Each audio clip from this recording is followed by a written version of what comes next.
दोस्तों रिसेंटली सेबी ने एक ऐसा सर्कुलर निकाला है जिसके बाद से एफआईआईज जो सेलिंग करके हमारे मार्केट को गिरा देते थे, जो अपनी मनमानी चलाते थे ना, ये अब रुक सकती है। ये कंसल्टेशन पेपर क्या है इसके बारे में बात करेंगे, लेकिन पहले समझते हैं कि ये एफआईआईज हमारे इंडियन स्टॉक मार्केट में अपनी मनमानी चला कैसे रहते। तो इसके लिए हम देखते हैं फॉरेन इंस्टीट्यूशनल इन्वेस्टर यानी एफआईआईज और डोमेस्टिक इंस्टीट्यूशनल इन्वेस्टर्स यानी डीआईआईज के डेटा को। फॉरेन इंस्टीट्यूशनल इन्वेस्टर्स वो होते हैं जो कि इंडिया के अलावा किसी दूसरी कंट्री में रहते हैं और वहां से इंडिया में इन्वेस्टमेंट कर रहे हैं, और डोमेस्टिक इंस्टीट्यूशनल इन्वेस्टर्स वो होते हैं जो इंडिया में रहकर इंडिया में इन्वेस्टमेंट कर रहे हैं। इसमें मेनली म्यूचुअल फंड्स आते हैं इंडिया के। तो अब अगर हम एफआईआईज और डीआईआईज डेटा को देखें तो यहां पर हमें दिखाई दे रहा है कि ये जो फॉरेन इंस्टीट्यूशनल इन्वेस्टर्स हैं ये बहुत लंबे से नेट सेलर रहे हैं, यानी ये सेलिंग कर रहे हैं। जैसे कल इन्होंने 5,500 करोड़ की सेलिंग की, परसों इन्होंने 4,000 करोड़ की सेलिंग की, बीच में इवन एक दिन इन्होंने 8,000 करोड़ की भी सेलिंग की थी, लगभग यहां पर 5,000 करोड़ की सेलिंग की है, यानी डेली ये सेलिंग चल रही है। और ये तो अभी हम पिछले कुछ दिन की बात कर रहे हैं। अगर हम पिछले कुछ महीने की बात करें तो यहां पर आपको दिखाई देगा कि दिसंबर के महीने में इन्होंने लगभग 17,000 करोड़ की सेलिंग की थी, नवंबर में तो 45,000 करोड़ की सेलिंग की थी, और अक्टूबर में तो 1,14,000 करोड़ का माल इन्होंने इंडियन स्टॉक मार्केट में बेचा था। तो जब इतनी ज्यादा सेलिंग इंडियन स्टॉक मार्केट में होगी तो इससे क्या होगा, मार्केट में सप्लाई बढ़ेगी, और जब मार्केट में सप्लाई बढ़ेगी तो मार्केट ने गिरना ही है। और यही एक बहुत बड़ी वजह है जिसकी वजह से पिछले 3 महीने में हमारा जो मार्केट है वो लगातार गिरा है। तो अब ये जो फॉरेन इंस्टीट्यूशनल इन्वेस्टर सेलिंग कर रहे हैं, इस मनमानी को रोकने का सबसे बड़ा तरीका क्या हो सकता है? वो हो सकता है हमारे डोमेस्टिक इंस्टीट्यूशनल इन्वेस्टर्स, जो कि आप देख सकते हैं कि पिछले कुछ महीने से लगातार बाइंग कर रहे हैं। इवन ये तो पिछले साल से ही लगभग बाइंग कर रहे हैं। आप देख सकते हैं कि अक्टूबर में इन्होंने 1,14,000 करोड़ का माल बेचा, इन्होंने 1,07,000 करोड़ का माल खरीद लिया। इसके बाद नवंबर महीने में एफआईआईज ने 45,000 करोड़ का माल बेचा, इन्होंने लगभग 44,000 करोड़ का माल खरीद लिया, और इस महीने ये 16,000 करोड़ का माल बेच चुके हैं। लेकिन हमारे जो डोमेस्टिक इंस्टीट्यूशनल इन्वेस्टर्स हैं, हमारे देश के जो म्यूचुअल फंड्स हैं, उन्होंने 34,000 करोड़ का माल खरीदा है। और ये एक बहुत बड़ी वजह है जिसकी वजह से हमारे स्टॉक मार्केट जितने गिर सकते थे ना, उतने नहीं गिर रहे हैं। तो अब सेबी ऐसा कौन सा कंसल्टेशन पेपर लेकर आई है जिससे इस मनमानी को रोका जा सकता है? यह समझने के लिए हमें पहले समझना होगा कि हमारे देश में जो एसआईपी का कंट्रीब्यूशन है वो किस तरीके से बढ़ रहा है।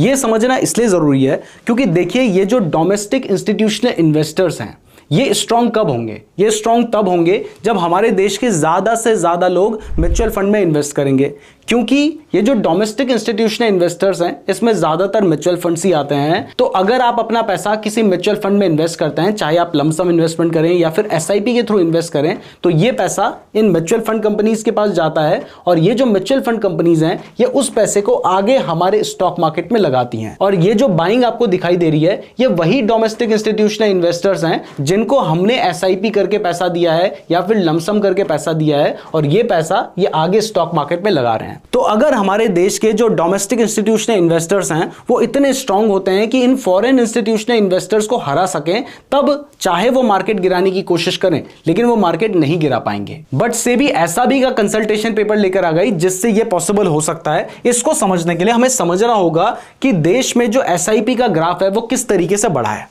देखिए, सबसे पहले हम 2016-17 की बात करते हैं।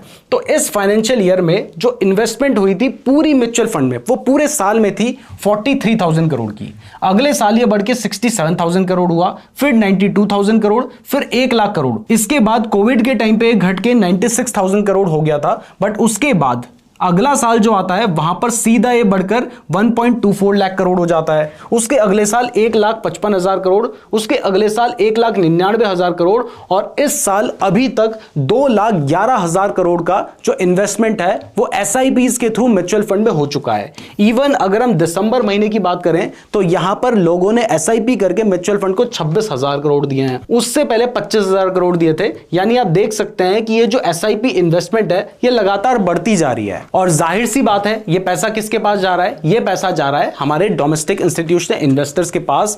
तो जहां 2016 में उनके पास पूरे साल में 43,000 या 44,000 करोड़ आता था, अब पूरे साल में इनके पास शायद 2.5 लाख करोड़, मतलब मोटा मोटा 7 से 8 गुना ज्यादा पैसा आ रहा है। यानी सीधा सीधा मतलब है कि 2016-17 के टाइम पर, मतलब आज से 8 साल पहले म्यूचुअल फंड में ज्यादातर वही लोग इन्वेस्ट करते थे जिनके पास बहुत सारा पैसा था, यानी कह सकते हैं कि अमीर लोग उस टाइम पर म्यूचुअल फंड्स में इन्वेस्ट करते थे। बट आज के टाइम पर जो मिडिल क्लास लोग हैं वो भी म्यूचुअल फंड में इन्वेस्ट कर रहे हैं। लेकिन सेबी अब जो सर्कुलर लेकर आई है ना, उससे जो बॉटम क्लास लोग हैं वो भी म्यूचुअल फंड में इन्वेस्ट कर पाएंगे। देखिए आपको दिखाई दे रहा है कि जो टॉप 1% लोग हैं वो साल का 53 लाख रुपीस कमाते हैं, जो टॉप 10% लोग हैं वो साल का 13.5 लाख रुपीस कमाते हैं। इसके बाद आता है मिडिल क्लास, जो कि हमारे देश के 40% लोग हैं और वो साल का 1.6 लाख से ज्यादा कमाते हैं। तो ये जो टॉप 1% लोग थे ये तो आज से 10-15 साल पहले भी म्यूचुअल फंड में इन्वेस्ट कर रहे थे। जो टॉप 10% लोग थे वो भी पिछले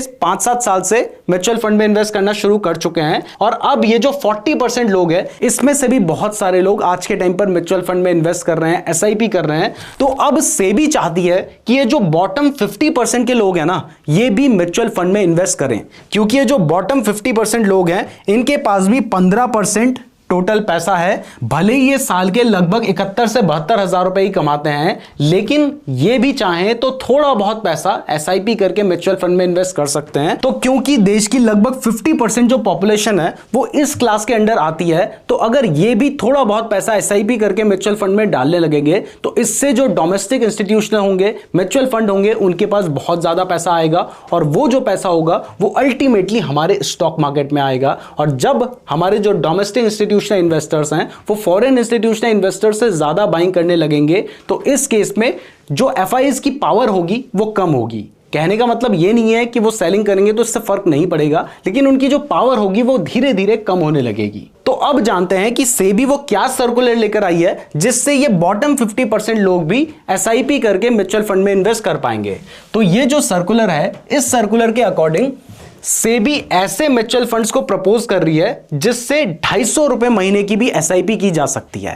अब ऐसा नहीं है कि आज के टाइम पर किसी भी म्यूचुअल फंड में 250 रुपए की एसआईपी नहीं हो सकती। कुछ म्यूचुअल फंड 100 रुपए की भी एसआईपी अलाउ करते हैं, लेकिन एवरेज जो एसआईपी की प्राइस रहती है वो 500 रुपए के आसपास रहती है। इसके अलावा क्योंकि सेबी चाहती है कि जो बॉटम 50% लोग हैं वो भी म्यूचुअल फंड में इन्वेस्ट करें, और देखो उनकी जो एनुअल इनकम है वो ऑलरेडी बहुत कम है, तो वो एसआईपी करके तभी इन्वेस्ट करेंगे जब उन्हें कुछ बेनिफिट मिलेगा। तो इसके लिए सेबी ने कुछ 6 बेनिफिट्स प्रपोज किए हैं। इसमें सबसे पहला है कि ये जो 250 रुपए की एसआईपी अलाउड होगी ये डेट फंड्स या फिर small cap, mid cap, micro cap funds में नहीं बल्कि लार्ज कैप फंड्स में अवेलेबल होगी। अगर लार्ज कैप फंड्स में पैसा डाला जाएगा तो लॉन्ग टर्म में वो जनरली सेफ माना जाता है, इसलिए ये स्टेप लिया गया है। दूसरा, देखिए आज के टाइम पर भले ही किसी की एनुअल इनकम कितनी कम हो, लेकिन वो आज के टाइम पर यूपीआई का जरूर यूज कर रहा है, तो सेबी ने यहां पर ऑप्शन दिया है कि आप यूपीआई के थ्रू भी अपना जो म्यूचुअल फंड में इन्वेस्टमेंट होगा वो कर पाएंगे। तीसरा, यहां पर सबसे बड़ी बात है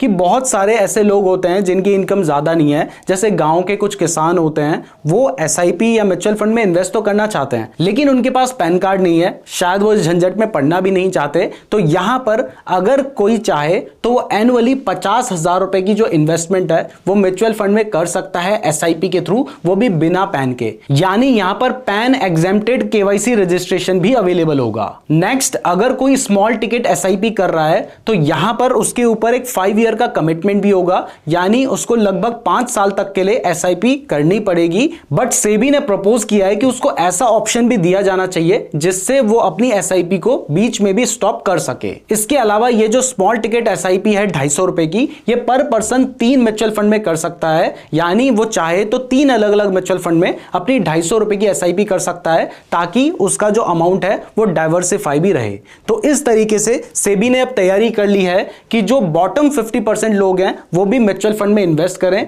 जिससे जो हमारे डोमेस्टिक इंस्टीट्यूशंस हैं उनके पास पैसा आएगा। तो जब उनके पास ज्यादा पैसा होगा स्टॉक मार्केट में इन्वेस्ट करने के लिए, तो ये जो फॉरेन इंस्टीट्यूशनल इन्वेस्टर्स बार बार सेलिंग करके हमारा मार्केट गिराते हैं ना, इनकी पावर कम होगी। वैसे अभी ये जो कंसल्टेशन पेपर है ये पब्लिक कमेंट्स के लिए अवेलेबल है, तो अगर आप इसमें कोई कमेंट देना चाहते हैं तो वो आप सेबी की वेबसाइट में जाकर दे सकते हैं। आपको सेबी का ये कंसल्टेशन पेपर कैसा लगा ये कमेंट करके जरूर बताइएगा। वीडियो पसंद आई है तो वीडियो को लाइक और चैनल को सब्सक्राइब जरूर कर दीजिएगा। फ्री डीमैट अकाउंट का लिंक डिस्क्रिप्शन पे दिया गया है, और अगर आप स्टॉक मार्केट के बारे में बिल्कुल बेसिक से फ्री में सीखना चाहते हैं तो आप ये वाली प्लेलिस्ट देख सकते हैं। धन्यवाद।